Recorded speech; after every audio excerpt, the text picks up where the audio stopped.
Welcome back, everyone. So I've been using my iPhone 12, the standard one, the $829 model, for a couple of weeks now. And you know me, I compare it against a bunch of different phones. I do a bunch of tests on it. And luckily, I don't do just like my first review, like just the day after. I use these phones, I compare them. And what I've found is pretty interesting because it's just kind of like a very average update in my opinion. I felt like before we, even got these phones or they officially came out, a lot of people, including me, were kind of hyping it up because of basically two main features. The flat size, which I really did like, but also, if I'm being honest, we were expecting things like 120 Hz refresh rate, reverse wireless charging, things like that would have been really awesome. And I think this update, in my opinion, especially if you're somebody coming from an iPhone 11, is a very average update. Yeah, you're getting some cool things here and there, but you're also kind of losing some things here and there too, which I'll be completely honest, I was kind of, sad when they decreased the size of the battery. Now, for my battery test that I went ahead and used, I actually saw that, it was getting better battery life than a lot of the iPhones that I tested it against. But I have to say that that was pretty much because these older iPhones that I was testing it on, including the iPhone 11, 11 Pro, those other phones, basically those are on iOS 14, and iOS 14 has really impacted the battery life quite a bit. So I will say, for temporarily reasons, the iPhone 12 does kind of have better battery life for sure, I think, but the 11 Pro, the iPhone 11, those other phones are also extremely good still in battery life, and once iOS 14 gets better, it'll probably kind of even out a little bit. But that was the biggest concern, and it seems like, in my opinion, when I was seeing these phones and everything, I just knew that the battery size was going to decrease, and they eventually did for the sake of thinness. They mentioned in the keynote they wanted it to be thin. I thought the flat design would go ahead and kind of, change some things internally for the better, but it ended up being worse. If the battery life actually did end up being smaller, if the battery life did end up being bigger, imagine if they put a bigger sized battery inside of it, it would have been even better than that. I felt like they did this because next year they can go ahead and kind of, say it has a better and bigger battery than the previous models. So it's very weird that they did it, and I will be honest, my iPhone 12 Pro has gotten kind of worse in battery life, so I will have to go ahead and turn off 5G and all those different things, but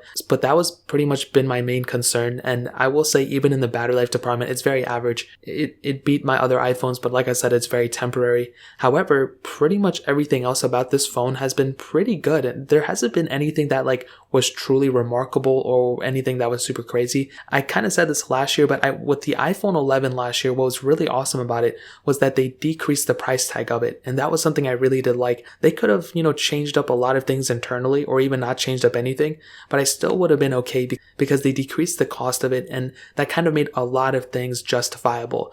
This year, not only did they increase the price by over $100, but they also gave us less accessories in the box. They took out the earpods, which I really don't care about. They took out that charging brick in favor of a USB-C to lightning port, charging cable, and I really don't get that either. I feel like the phone itself, the iPhone 12, isn't bad, but there's so many things surrounding it that are just so strange. That specific thing was very weird. They took out accessories and they increased the price. That was something I really, really did not like, and I'll probably have to remember that. I feel like next year they're probably going to decrease the price to $749 or something like that, but that was also something that was very strange. So if you have all the money in the world, it's probably not a big deal to you, but for a lot of people out there, and I hear a lot of complaints and I hear a lot of people talking about it, that price tag was something that was very strange. Now, what I do appreciate is the build quality. I really do like this phone. It feels really, really good in the hand. It doesn't feel like a cheap phone, and I think that's one thing that a lot of people were, probably not even going to, care about. Apple does a really good job in build quality, and I feel like this is probably one of the best built phones this year. It feels like an extremely amazing flagship, and, when I compared it to a lot of the other phones, even including the iPhone 11 Pro and iPhone 11, this one does feel better. I feel like, it has the flatter sides, which I actually do like a lot. The back on both phones are almost identical. The front is also a little bit better than the previous models. With that, 6.1 inch Super Retina XDR OLED panel, it really does look better in my opinion. It really looks good. And like I said before, there's just not that much to hate on. They still have that notch, but I'm totally okay with it because, they made a OLED panel on here. So maybe next year we'll see a smaller notch or something. But I think the screen of this thing still looks very beautiful, and it's probably one of its assets. But when you look at, what some other phone manufacturers are doing in the market, like OnePlus, for example, with the OnePlus 8T, that phone kind of costs the same amount. Actually, it's technically cheaper than what the iPhone 11 is selling for. And they were able to put an inbuilt fingerprint sensor in the display. They were able to put a 120 Hz refresh rate on that panel. And it's just overall a better phone, I think, in my opinion, in a lot of ways. But the panel itself, I feel like, is such a huge thing. And if they could have put 120 Hz refresh rate on here, which manufacturers have already been putting 90 Hz and all these different things, I feel like that would have been more of a welcome upgrade than 5G in my opinion. But I feel like 5G is still important, and I'm glad they put it on this model so they can work out the kinks and everything. But the build quality of this phone is superb, and I've heard a lot of people mention a lot of things about the drop tests and all that stuff. I've yet to put a case on any of my phones. I've yet to put a case on my iPhone 12 Pro, which I may or may not, I don't really know. But it makes me feel good that if I drop the iPhone 12, it may not, break as heavy. It may not crack, it may not break, immediately. It may do it eventually, but I kind of, have some comfort in that, which is something that's really important. Now on the back with that camera setup, I'm actually pretty happy about this whole entire camera setup. Apple made a lot of different improvements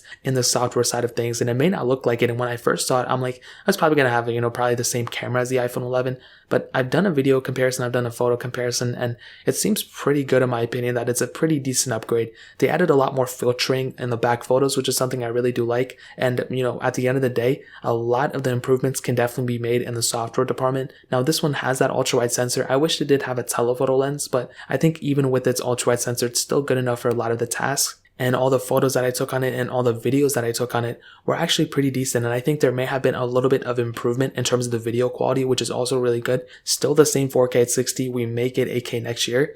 But I think for sure with this phone, the camera quality and the front camera quality with that 4K at 60 is definitely an improvement from last year. But the question is, how many people are going to be using the cameras every single day? For how much the camera was focused in on at their keynote and on their website, it seems like people only use the cameras, like they don't do anything else on their phone.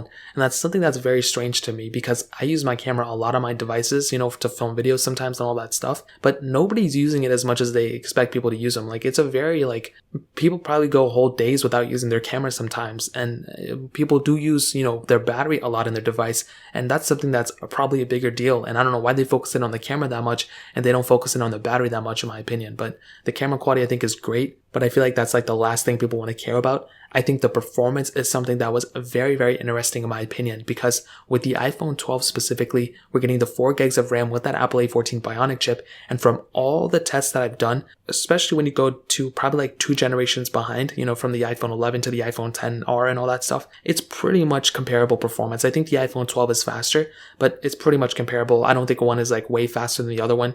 I think when you start hitting like that iPhone 10 and iPhone 7 era, that's when things start getting super noticeable, and that's when I would probably recommend people to jump ship to an iPhone 12 for the performance sake. But I think when it comes down to the performance of this phone, it's great, but the RAM management of these phones is really weird. I was comparing this phone to my iPhone 11, and even in some cases with my iPhone 6s, I think yesterday, and for some reason the 6s and the iPhone 12 were like closing out of the same apps. It made absolutely no sense, and I just filmed that yesterday. It's not like a week ago. That was literally just yesterday, and there's been many comparisons that I've done already. I probably have the most comparisons out for this phone already right now, and I can honestly tell you the RAM management of both this phone and the iPhone 12 Pro are very strange. I don't really get it at all. I feel like the performance and the speed is good, and it's definitely better. Apps open up faster, the transitions are smoother and stuff, but all phones are still pretty smooth when it comes down to iOS. But the RAM management is a pretty big problem on the iPhone 12, and I'll have to probably make a separate video talking about that too. And I've done tests on it, I've seen it with my own eyes, and that's something that's very strange in my opinion. But like I said before, if you have an iPhone 11, an iPhone 11 Pro, or even an iPhone 10R, 10s, even an iPhone 10, I think you're probably safe. Like, I would not personally upgrade to this phone just based off the performance, if that makes sense. I feel like the software update and software longevity is something that's really important for these type of phones, and that's really the main advantage to picking up a new phone. When you have an iPhone 6s or iPhone 7 or iPhone 5s or whatever, your software support is ending, or it's going to be ending very soon. And when you kind of like get a new phone, you kind of put that to the side, that thought process of like, oh, this phone's going to be outdated tomorrow or whatever. So that is something that's also extremely important as well. So I think what the last couple of weeks have showed me with this iPhone 12 is that I'm kind of super excited about the iPhone 13. I think next year, or the iPhone 12s, whatever they're going to call it, I feel like those iPhones are going to be super awesome because they have to be. This, in my opinion, was more of like an S upgrade. We got a new body, but everything else was kind of the same. I feel like RAM management was the worst part about this phone. I was not expecting the RAM to be that bad. Like I said, the performance and everything was pretty decent. Playing games and stuff was fast, but it was just not able to keep those apps in the background. And it may be because of that Apple A14 chip, because the 12 Pro kind of experienced the same saying things too. I think the cameras are great. I think the battery life and the battery size was another issue with this device that I had initially, but I feel like it kind of got alleviated a little bit, but I still am kind of saddened that they had to remove all these different things in the box and they decreased the size of the battery, because then we could have gotten even better battery life from this device. So it doesn't make any sense at all, and they decreased the battery size across the board. And right now I am experiencing some battery issues on my 12 Pro, which I may make a video about, I don't know, but that was another issue as well. But as a whole, I think the iPhone 12 is a good phone, for the most part. I don't think there's anything that's like a standout feature of it besides the flat sides, but I honestly don't think it's even that big of a deal. Like, I feel like the visual differences, like I stated before, the better screen, the better looking body and things like that, it's kind of like things that are just already there. I think the 11 Pro and the iPhone 11 look amazing as well. And, I just probably, if you have an iPhone 11, if you have an iPhone XS, there's nothing screaming to me that this phone is like a way better phone or it's worth the money. I honestly don't think the iPhone 12 is worth $829. I feel like if I had to put a price tag on it, I feel like it was probably worth like $600, maybe around $600. I feel like that's a good price. It's just way too expensive. If it kept that like $699 price tag as last year's model, that would have been really good. But the price increase, taking out the accessories, the smaller battery, not that, big of a change in terms of anything else. It is very average. You're getting like MagSafe, but other than that, even that is kind of like a con because it can cause scratches on the back. So I think as a whole, that really pretty much covers it up for the most part. That's kind of my review within like the first 3 weeks of your ownership or whatever. I probably wouldn't recommend anyone buying it unless they have to go get a brand new iPhone, then like go for it. But I still think the iPhone 11 is great, and Apple is still selling those as well. And I'll go ahead and leave both these linked down in the description. You can get them from there and help support the channel at the same time. That's really pretty much it. If you guys have any other questions or anything, let me know in the comment section below. Hit the like button, that would mean so much, but definitely hit that subscribe button. Every single subscriber that we get really does count, so it means so much if you guys can hit that. Also check out the other links down in the description as well. My Twitter, my Instagram, my other channels. More importantly than everything else, I love every single one of you guys. Hopefully I'll catch you guys in the next video. Peace out till then.